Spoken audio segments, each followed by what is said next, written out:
On the outskirts of Nairobi, an incredible fossil discovery changed what we thought we knew about Lucy's species, Australopithecus afarensis. What makes this site so special? And what is the story of Dr. Emma Mbua, the trailblazing scientist at the helm of the discovery? We explore these questions and more in this episode of Lunch Break Science. Hello, everyone. Welcome, and thank you so much for our patience as we sorted out some technical difficulties. I'm Arielle Johnson from the Leakey Foundation, a nonprofit that supports human evolution research and shares discoveries. Let's welcome today's guest, Dr. Emma Mbua. Emma, thank you so much for being here with us. Thank you so much, Arielle, for inviting me to the talk today. I look forward into having a good time with everyone. Good. Well, we've got, lots of people watching. So, and Emma, you're joining us today from Nairobi. She is a lead researcher at the National Museums of Kenya. And we are zooming in now to the main site she works at, which is the Kantis Fossil Site. And she'll be discussing that today. Before we dig deeper, though, we'd like to thank the Ann and Gordon Getty Foundation, Camilla and George Smith, and the Joan and Arnold Travis Education Fund who made this episode possible. And of course, thank you to all of our viewers.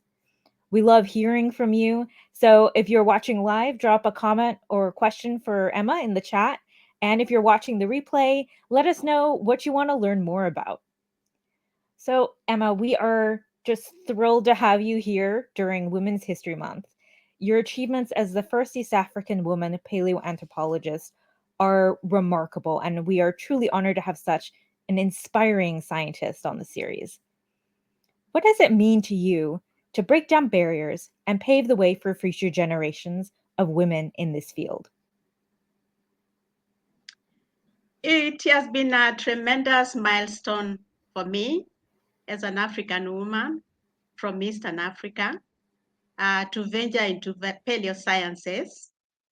I just want to say back in the 80s and 90s, it was a little bit more difficulty to venture into paleosciences. But in the late 90s onward, things have become a bit easier. And today it is easier for African young ladies to get into the field. We do have quite a number right now who are doing their postgraduate in US and in Europe. So it has become far much easier than it was when I started. And what advice do you have for up and coming women in the field? I would like to encourage young ladies, upcoming scientists, particularly those who are leaving the universities, to get into paleosciences. It's quite a unique science, not like any other sciences that we have. And it's quite fulfilling just to study the extinct fauna and to get to understand their evolution and how their paleo environment looked back then. So I would encourage the young ladies, also the young men from the region, to get on board. Oh, thank you so much, Emma. Your story is so inspiring, and I can't wait to jump into it. For all our viewers out there, if you want to be a part of empowering the next generation of women scientists, in honor of Women's History Month, Doctors Kelly Stewart and Sandy Harcourt are matching your donations until we reach our goal of $5,000. We are about just a little bit over $2,000 away from our goal, so I'm calling on my lunch break science friends for help. You can give through YouTube Giving or by clicking the link in the chat. I just thank you. We've already had a couple of donations. Thank you so much for your support. And thank you to Drs. Stewart and Harcourt for your generosity. Emma, I want to hear more about your background. You're lead researcher at the National Museums of Kenya. How did your connection with the museum begin? And what were some of your early projects? I joined the National Museums of Kenya in 1979. That was immediately after I finished what we call the A levels here in Kenya or Eastern Africa. This is the level before you enter the university. But because I did not get the grades to get into the university then, I saw an advertisement in our daily local newspapers here in Nairobi. It was the National Museum's advertising to have two ladies who are going to play a role as curatorial assistants. And I didn't know what the job entailed, but all the same, I applied and I was called for the interview.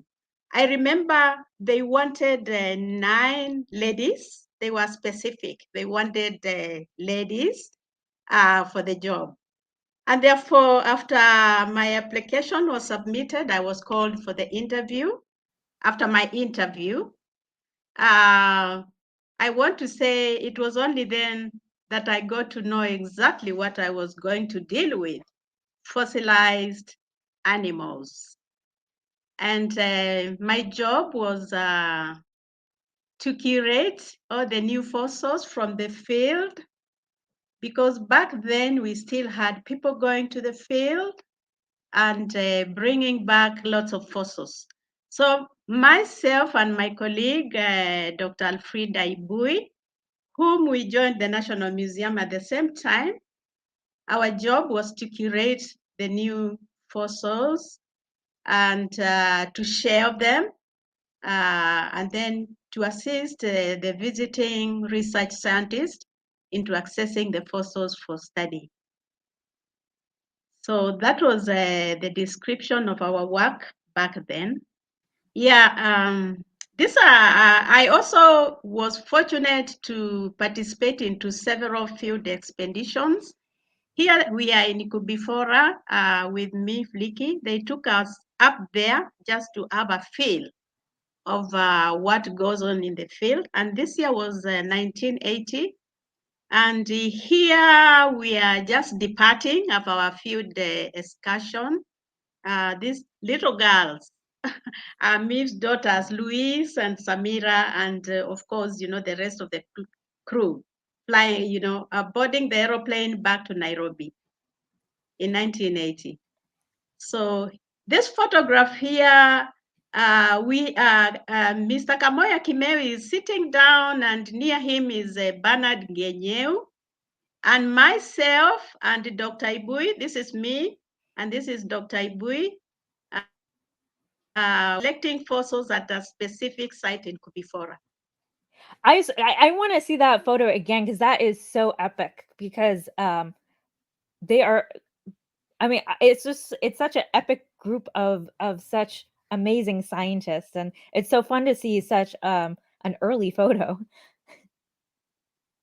Yeah, it was quite a privilege for me and my colleague to work under Mr. Kamoya Kimeu and his fellow hominid gang, as we used to call them. These were experienced people in the field, and they had an eye in spotting the early human fossils and all other fauna. So it was a great privilege for me to work under Kamoya. Oh, I can't even imagine. Oh, so next you decided to pursue your master's and PhD and were awarded the Leakey Foundation's Baldwin Fellowship. Tell us more about what you experienced. For my tertiary education, first I enrolled in the University of Liverpool in the Department of Human Anatomy and Cell Biology under the supervision of Professor Bernard Wood. My interest was to study human skeletal biology, and did my master's in that topic from 1993 and completed my master's in 1995. Later on, I came back in Nairobi, and in 1997, I registered for my doctorate degree under the supervision of Gunther Breuer in the University of Hamburg in Germany. And the my interest for the interest of my doctrine was to study human evolution during the time periods middle and late Pleistocene, human evolution in Africa. So I did that from 1997 and completed my doctorate in 2000, in the year 2000. And here you can see my professor and myself, together with other departmental colleagues, we were celebrating my defense in November the year 2001. So, what was the next step in your evolution when you returned from Germany? Upon my return in the National Museums of Kenya, I was given the responsibility of spearheading the Department of the Earth Sciences. This is where paleontology, paleoanthropology, archaeology, and geology were nested. So my job was to coordinate the international and local research within that department. And I must say it was quite an interesting job in that I've been able to establish quite a big network. And I was also very fortunate to meet some of the pioneers in paleoanthropology, people like Philip Tobias, people like Clark Howell, Desmond Clark, and many others who visited the museum to study the fossils back then. And you also had opportunities to go to and participate in field school and lead field school. Yeah, true. I also was part and parcel of the Kubifora Field School, which was ran under the Rutgers University under the supervision of Professor Jack Harris. And for several years, I was a tutor for paleoanthropology, taking the students through some of the important outcrops during the field school.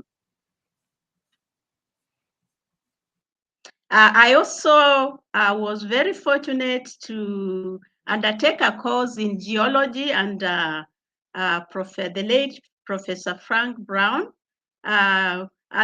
During that time, he used to have an annual field school for international scholars as well as the Kenyan students. And I was quite happy to participate and just get to learn the geology of the Kubifora and such an important person like the late Frank Brown.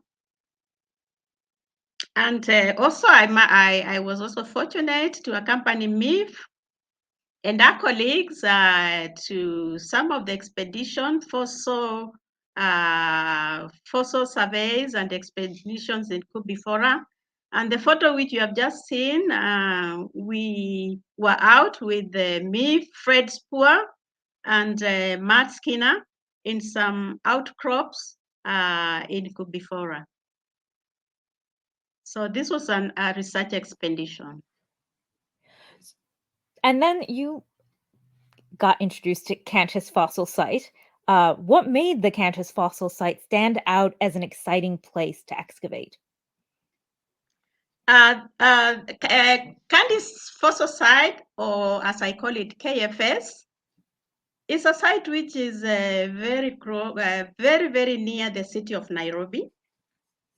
And many of you know that our fossil sites occur in far-flung areas like the Rift Valley system, places like Kubifora and other places which are quite far.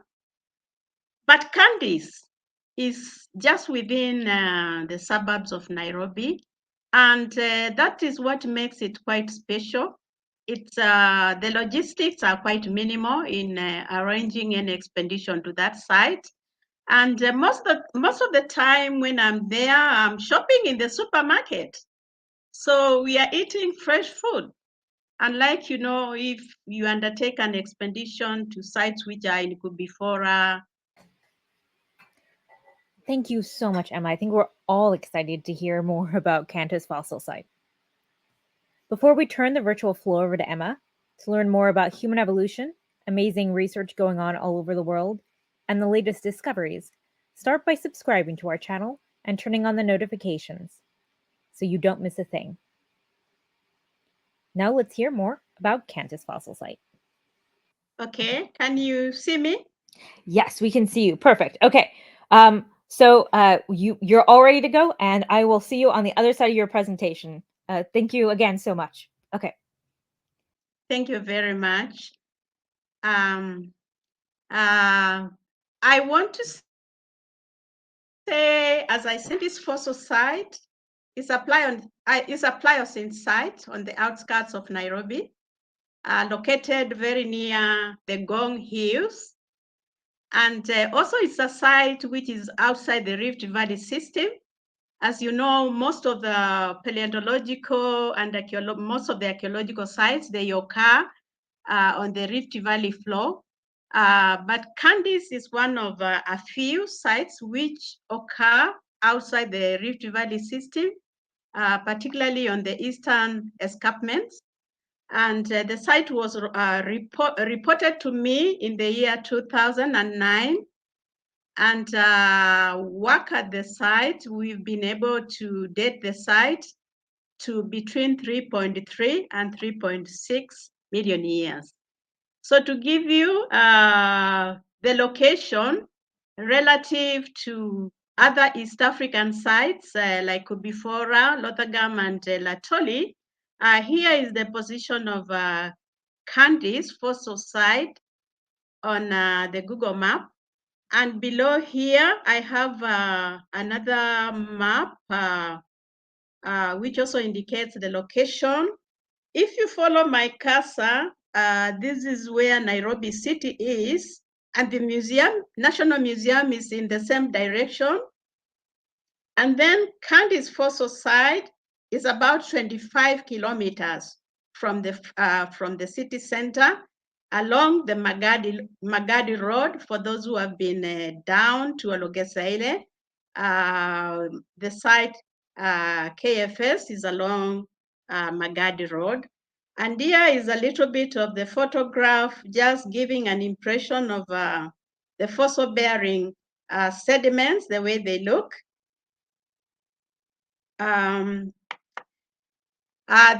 Here again is an image of when we started. When you look closely, you can see much of the land was not constructed. That is about 9 years ago. Here is the site, KFS, where we have been working, viewed from a higher point on the southern part of the site. And something to note, much of the land, surrounding land, was not fenced off, neither was it constructed 9 years ago. But today the picture is very different because many people have fenced off their private lands. Sometimes I tend to think when they saw us working here, and because much of the sediments also are spread on the eastern side of the banks, maybe that's what caused them to fence off their lands, lest the national museums invaded their lands by carrying out the excavations. So that could be some of the reasons. And here is a general view of the neighborhood where Kantis is located today. Much of the homes that you can see, they were not there when we were starting, but they have come up. The River Kantis is just below. We are standing somewhere very near the town of Ongata Rongai, which is a little town very close to my site, Kantis Fossil Site. So the river is just down here, and this is how the neighborhood has been populated. People have settled here, and mostly people live in these homes and work in Nairobi City. They go to Nairobi to work. So much of the land here is quite expensive. It costs a lot to buy it, And that's why many people like putting up their houses away from the city center and working in the city, driving in the city every morning. Behind here, for those who have never seen the Gong Hills, these are the magnificent Gong Hills here, just in the background of Kantis Fossil Site. How did I find out about this site? It was reported to me by one Mr. Stephen Kesuke, who owns a farm where the site is located. And he came to the museum in 2009 and reported the presence of bones in his farm.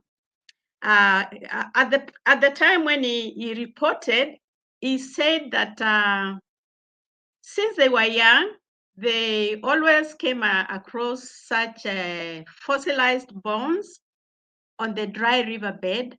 But at that time, they did not know the importance of the bones.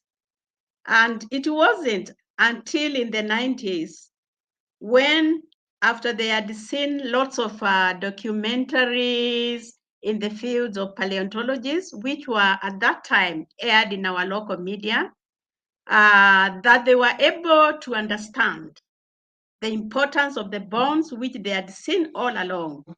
And it was at that time that he decided to visit the national museums and report the occurrence of these bones in his farm. So at that point in the year 2009, after we received the information, I took a few crew members and we visited the site. And to our amazement, there were lots of bones, of fossilized bones, particularly the hippo bones on the dry riverbed. So we were able to collect what was lying on the surface. And later on, we planned for a major excavation the following year in 2010, whereby we were able to officially start our excavations.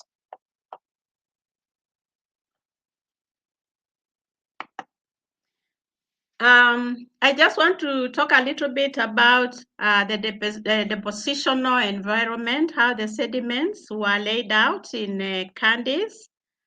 From our geological and taphonomical studies, we have information that the site was a watering hole or an oxbow lake during the deposition time. And lots of animal prints have been found on the KFS stuff. This is our KFS stuff. And in a short while, I will talk about the sequence, the sediment sequence here at Kantis Fossil Site. So during the geological studies and during our excavations, we found quite a bit of animal prints left behind on the KFS stuff. Here, I also want to highlight our geological studies also identifies 3 fossil-bearing beds, which we have named level 1, 2, and 3. And also the KFS tuff is one of the tuff in that sequence. So on this excavation here, if you can follow my cursor, at the bottom here, we have our level 1, which has yielded quite a lot of fossil material. And level 1 was deposited probably by a fast-moving river, carrying quite a bit of debris and lots of fossil bones. And then above level 1, we have level 2, which has finer sediments and probably deposited through a slower moving river, also carrying river sediments, fluvial sediments. Above level 2, we have our KFS tuff, usually tuff brought down probably from the Gong Hills. And then above the tuff, we have our level 3, which was also deposited by quite a high energy river, bringing down debris mixed with bones and everything. So, and above level 3, we have the farm the farm soils, which lie above the Kantis sequence. So here is just showing you when we started. We basically concentrated our work on salvaging the material on the surface, which had been exposed for many, many years. And later on in 2010, that's when we began to map out our excavations. And I want to point out much of the sediments lie on the eastern side of the bank, the river bank. And on the western, there is very, very little. But much of it is concentrated on the eastern side of the river bank. And the sediments go deeper into people's private lands and therefore poses a challenge on how to access the fossils which might be buried in these private lands. This is just to show you once the sediments are excavated by the main excavators, we pass them through the specialized sieves.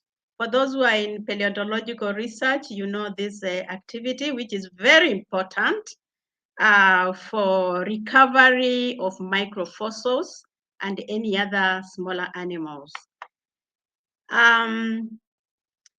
For numbers of identifiable specimens,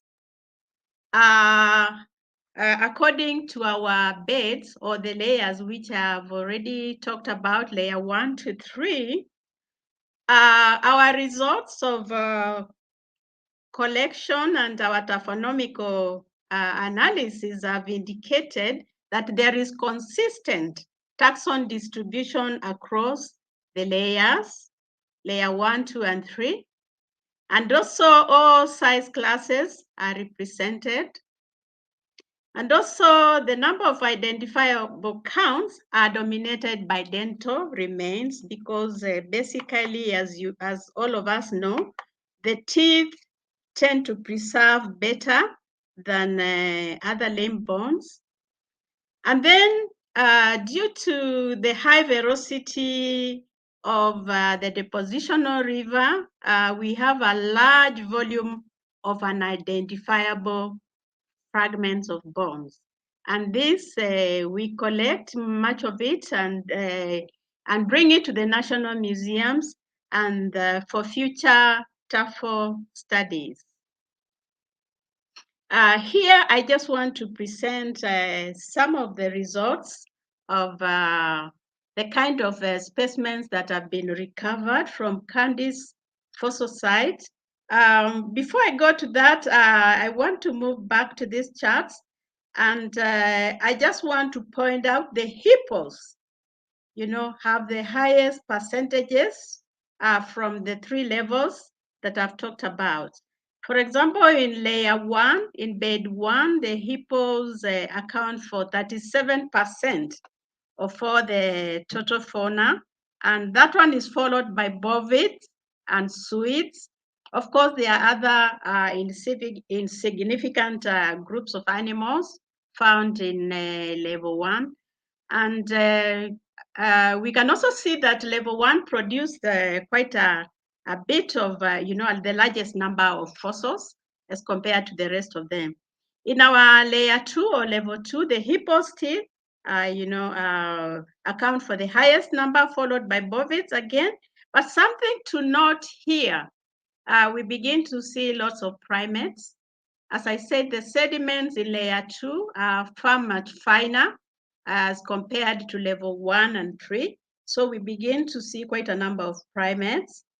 And in level 3, the hippos still account for the highest number, followed by bovids and primates as well. One of our interesting discovery was a skeleton of a hippo on our layer 2 sediments.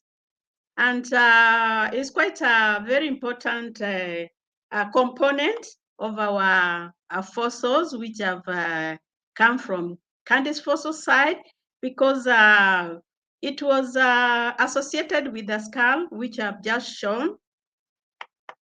That skeleton is associated with this skull, and therefore it's quite extremely important as a reference collection into identifying the rest of the hippo collection from Kantis Fossil Site, and also to understand much of the physiology of the hippos at that time back in that period back in time.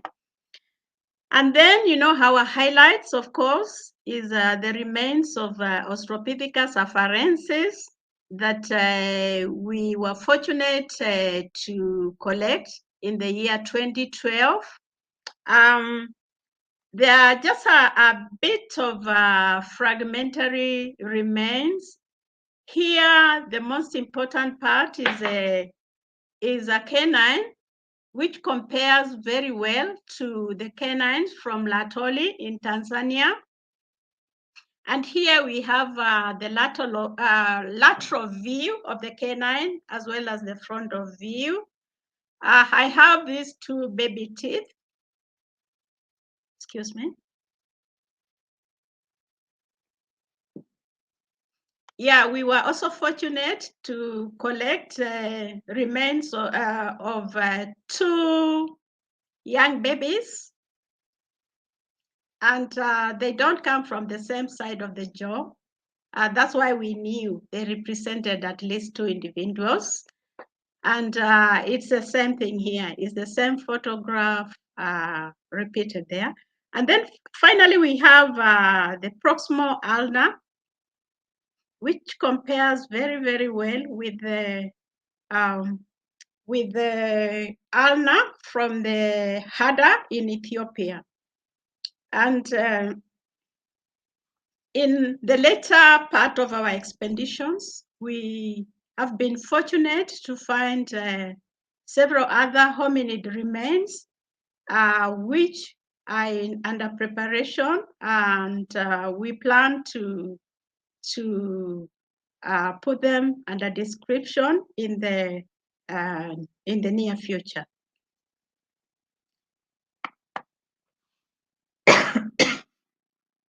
Now, having talked about the hominid remains, I want to come to our challenges in working at KFS. I want to point out that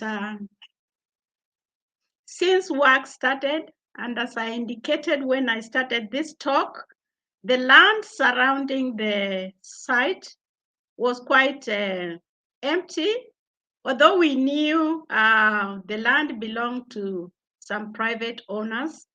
But since I started working on this site, I've seen much construction happening, sometimes very close to the site, which renders our work extension of our excavation on the eastwards almost impossible.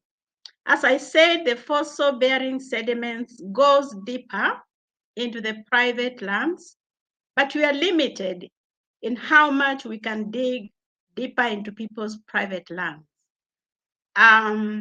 Sometimes, if one is working under this kind of limitations, there are those who would like to purchase the land next to the site.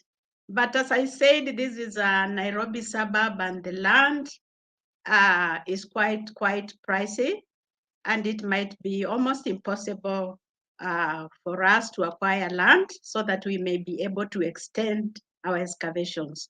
For at the moment, we are confining ourselves into the riverine land, which is the government land. And as we think about how we can approach this challenge in the future. So at the time, we are limited, and due to the construction happening very close to the site.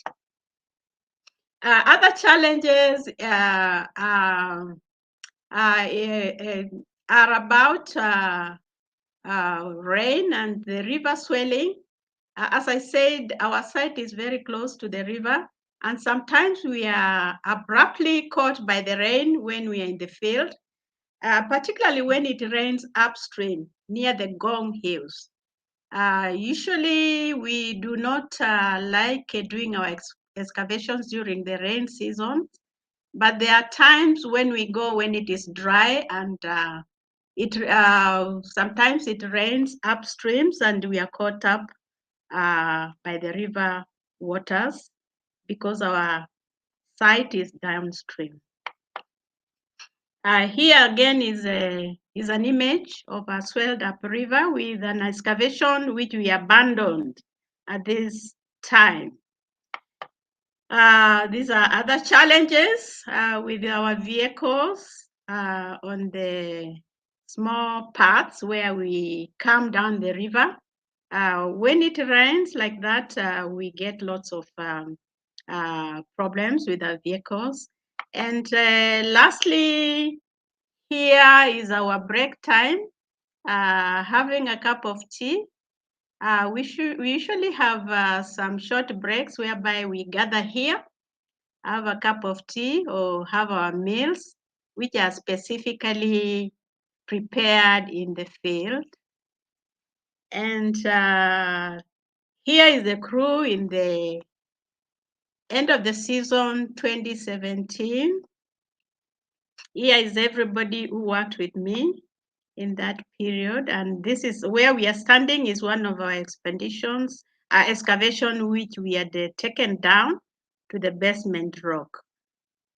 And with that, I do wish to thank the Leakey Foundation for the financial support that they have given me towards my research at KFS. Since I started in the year 2009, they have been tremendously generous and have provided the needed funds to continue my work at the KFS. In the same, I also need to recognize the Wenner-Gren Foundation, the National Geographical Society, and the Paleontological Scientific Trust, also for funding my work at the KFS. So with that, I would like to end there and probably wait for Arielle to give me guidance into the next step. I just have to. We'll be taking our viewers' questions in a moment, but I just have to ask, what was it like when you saw those hominin teeth? It was quite phenomenal. Just like all other expeditions, the day you find a hominid is usually a special day, and everybody is excited. So it was to us at KFS when we found first what we saw was the hominin canine. I was standing very close to the excavators taking my notes, and one of my colleague, Mr. Samuel Muteti, who is right now doing his PhD in US, he lifted a small chunk of matrix or the soil. Yeah, this is the canine. Yeah, and he did not know that beneath that little chunk of matrix contained the canine. So I spotted it from where I was standing, and I asked Samuel to turn it over, and he turned it over. So what I did was to explain that a hominin canine. I was I was very, very excited, and I could just, spot it from where I was standing because, of course, I've seen lots of the hominid teeth and canine. And to me, immediately, I just identified it as a hominid, and everybody stopped what they were doing, and we all assembled together, and everybody wanted to see it. Everybody wanted to touch it. And our spirits were just raised on that day. And for the remainder of the day, we were quite happy, and our spirits were high. And we were looking forward into finding more on that day, but it was never to be. So that's what happens in the field. You find one thing and then, nothing else for several days. Well, now it's time to hear from you, our viewers. We can't wait to know what is on your mind. So drop your questions in the chat right now if you haven't already. I do want to just give a special shout out. We've had raised so far $300. You've helped us raise $300. We want a special thanks to Cheryl, Zarina77, Copper Horse, Mike Smith, and another anonymous donor. So thank you again so much for helping empower women in science. Our first question comes from Melinda, and it was a little bit ago, so it takes a moment. Okay, what fossils have you found at Kantis Fossil Site? Okay. In terms of the elements, I have found 2 baby teeth, one adult canine, the one we have just seen, and an arm bone, what we are calling the ulnar bone. And then those that I've listed, they came out in the paper which we wrote in the year 2016. But I still have a few which are unpublished, which came later than the rest of them. So I'm still hopeful with any further excavations on the site. I might be, it might be possible to get a little bit more of the afarensis fossils from the site. Our next question comes from Rita, and I have this question too. Now that so many travel restrictions have been lifted, can the public visit Kantis Fossil Site? Yeah, absolutely, yes. Yeah, as I said, the site is an attraction to promote tourism as well, particularly during periods when we are there, when we are working there. And I might also say when we are not there. The close proximity to the city and also to Nairobi National Park makes it even another visitors attraction for those who are visiting Nairobi. But the most important thing is for the groups or persons who want to visit the site to notify us so that they can have a guided tour. We would not like people to visit the site by themselves because it is still under research. We are still working on it, and we want to make sure that every fossil there is safe and properly collected and brought to the National Museums of Kenya. So organized tours are possible. Thank you so much for your questions, Melinda and Rita. Now, our next question comes from Brianna. Hi, Brianna. Uh, uh, what are the biggest challenges facing aspiring Kenyan or other African paleoanthropologists today? And what suggestions do you have towards overcoming those challenges? Yeah, thank you, Brianna. Hi, Brianna. Yeah, the challenges for the African paleoanthropologists is always funding. Yeah, for us to be able to go out and find the collections, fossils to research on, we require funding. And as most of you know, the government, the African governments do not offer money towards our field of research. Their priorities are in education, in health, and in agriculture, and therefore paleosciences are a bit forgotten as far as our governments in Africa are concerned. So number one challenges is for us finding source of funds which can support our field work. Number two, I would say we have quite a number of young people who would like to get into paleosciences. And although I said the opportunities to get into paleosciences have improved, I also want to say for most of our young African scholars, particularly those who are leaving the universities and want to continue in this field, to have information as to how they can continue in obtaining their master's and doctorate degree in the field is still a challenge to many of them. I want to say things have improved. They are not like they were in the 80s or early 90s when I got into the field. We have a lot of improvement, and this comes through our affiliates, international affiliates, because when they come to Africa to do their research, they are able to talk to us and to talk to whoever is in the museum, the young people in the museum, and tell them about the opportunities in the US or in Europe or wherever such courses are offered.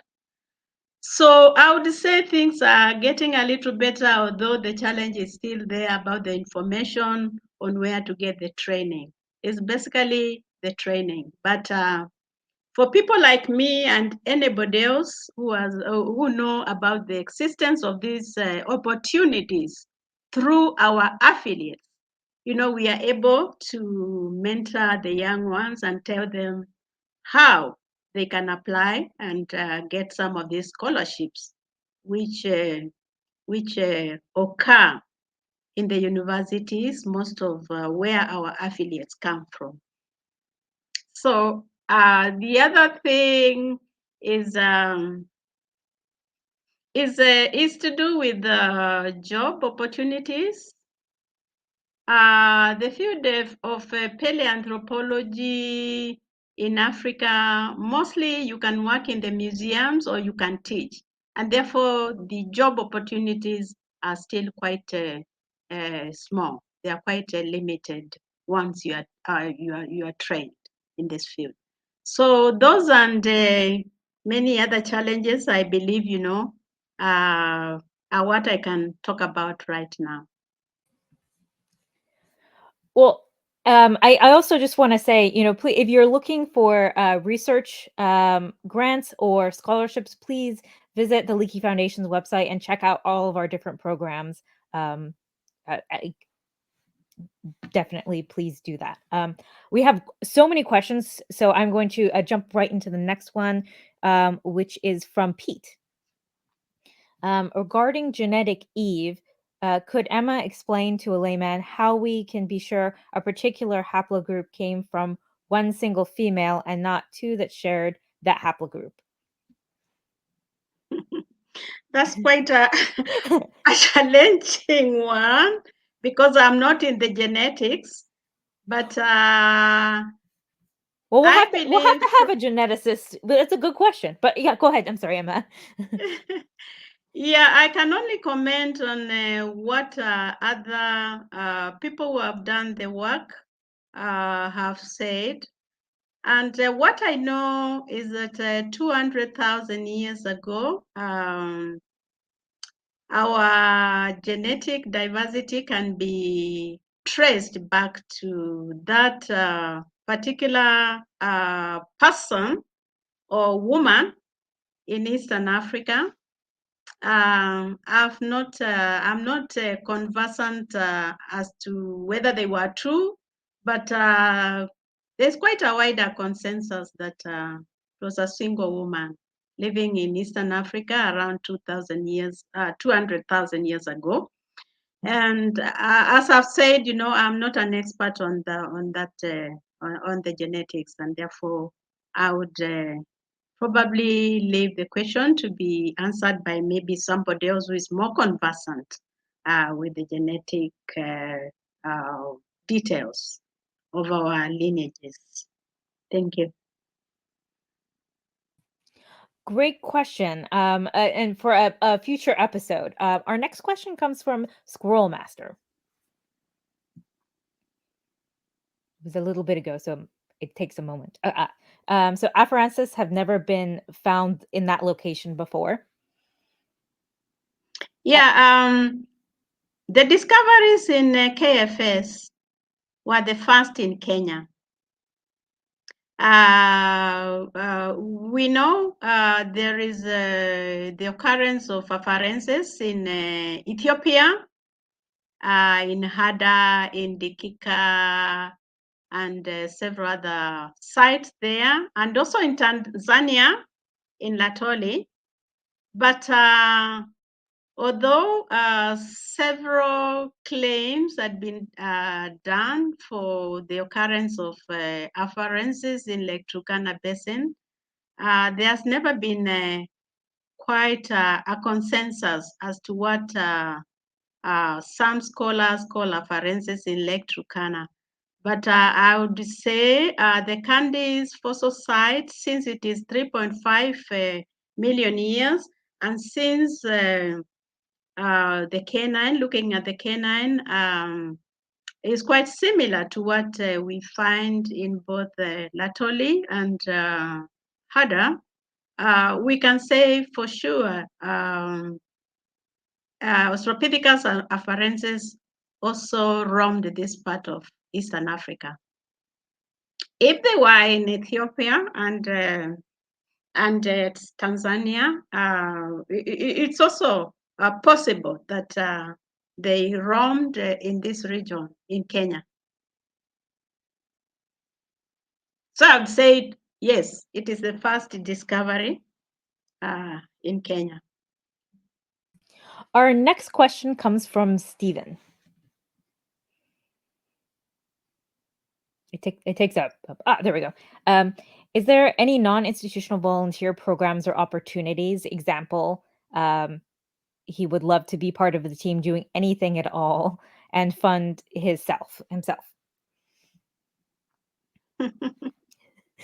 Yeah, in the National Museums of Kenya, we accept interns. I don't know whether Stevens can play a role of intern, who are usually young people wanting exposure. But volunteer work in our museum is also possible if one is able to cater for their expenses in the city. So those two, internship and volunteering.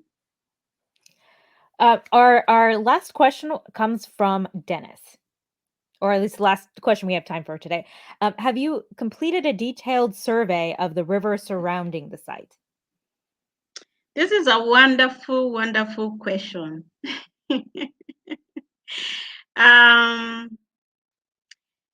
We have not yet completed following the Kantis River all the way down to the national park and the Bagadi, because the river flows down south and joins the Bagadi River, and also upstream from where we are excavating. We were just able to undertake very short surveys, simply because the sediments at the main site were quite inviting, and we wanted to start working and recover fossils. So our activities for surveying further along the rivers, we are still, putting them at hold until, a further date when we have finalized digging up the main excavation area.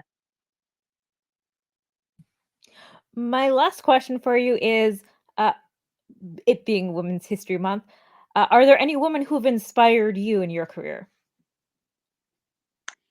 Yes, there are